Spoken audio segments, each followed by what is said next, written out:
CoDrive, c'est un projet collaboratif avec 14 partenaires.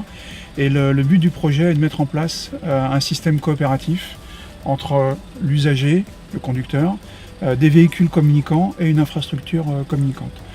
Donc dans ce véhicule, on a fait une démonstration sur une fonction qui s'appelle GLOSA, ou aussi l'onde verte, ou aussi Green Wave.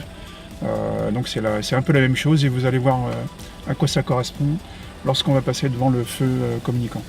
Donc dans cette démo-là, c'est uniquement l'infrastructure qui communique vers la voiture.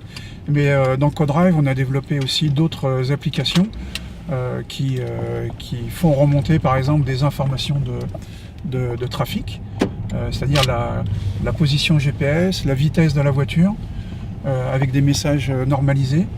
Et lorsqu'on sait agréger toutes ces données de tous les véhicules qui font remonter leur message, on arrive à reconstituer en fait une carte très précise de la densité de trafic. Il y a un feu qui est placé à peu près au drapeau qui est là-bas. Vous avez sur l'écran l'état du feu tel qu'il est à l'instant T. Donc là, si je continue avec cette info-là, avec cette vitesse-là, je vais être dans le rouge. Donc il faut que je ralentisse un peu pour être sûr d'attraper le vert. L'intérêt de cette fonction-là, c'est d'anticiper en fait, de pouvoir réguler sa vitesse. Ça ne sert à rien de rouler plus vite.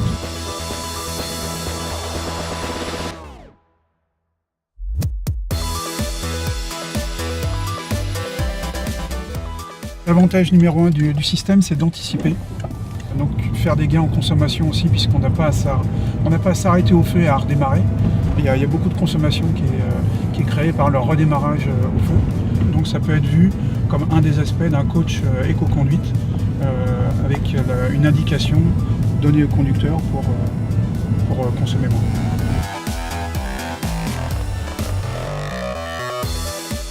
L'autre démo qui est faite dans l'autre véhicule, donc ça consiste à rendre votre véhicule comme un panneau à messages variables mobile.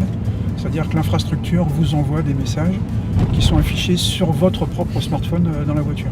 Au lieu d'attendre 10 ou 15 km d'avoir un message s'il y a un accident ou s'il y a un blocage d'une route. Donc c'est des messages importants qui aujourd'hui sont relayés mais de façon un peu insuffisante. Là, avec ces systèmes communicants, l'innovation, c'est de relayer les messages de façon sûre et fiable dans toutes les voitures.